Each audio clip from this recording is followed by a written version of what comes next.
It's a great pleasure to be here today to say a few words on behalf of the Secretariat of the Pacific Community. And I extend to all our visitors a warm welcome to the Pacific. And may I single out our visitors from Timor-Leste, which is set to make history later this year by becoming the first new member of the Pacific Community since 1983. SPC is delighted to be part of the first ever Pacific Community Agri-Tourism Week that we'll be having this week.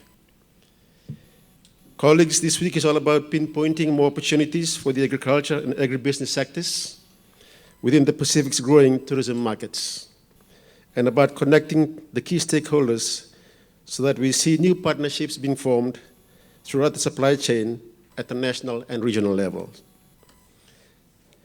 It's a result of a joint effort between multiple partners made possible with the support from the European Union. The EU is our organization's principal development partner and indeed a vital partner for our region.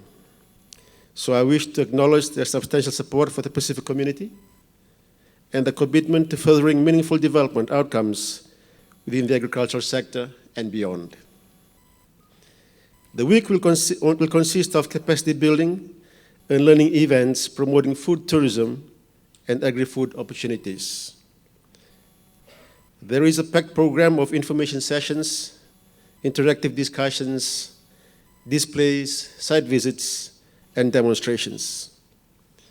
We are involving over 100 attendees from the Pacific, the Caribbean, and Indian Ocean, and is particularly for promoting the supply of local produce, agri-food, and agri-products into the tourism market.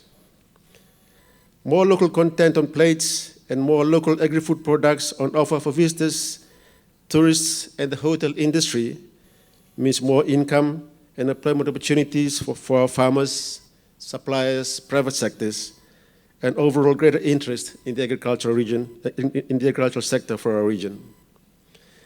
26 chefs from Tonga, Samoa, Vanuatu, Solomon Islands, and Fiji will be trained by celebrity chefs such as Colin Chung, Robert Oliver, and Fiji's Charles Nadi to create and make available innovative local menus for visitors. At least 25 farmers representing national farmer groups from the Pacific will be provided information and tools for better understanding the needs of hotels to help them able to negotiate with and supply hotels.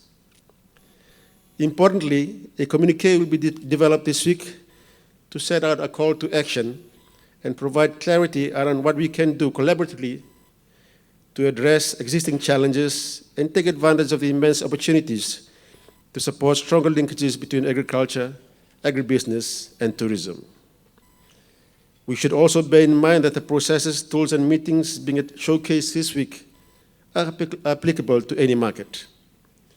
The common elements for promoting farmers' access and knowledge about markets are providing learning tools, connecting the priority needs of buyers and sellers, easier communication or information tools and systems, training, and learning globally.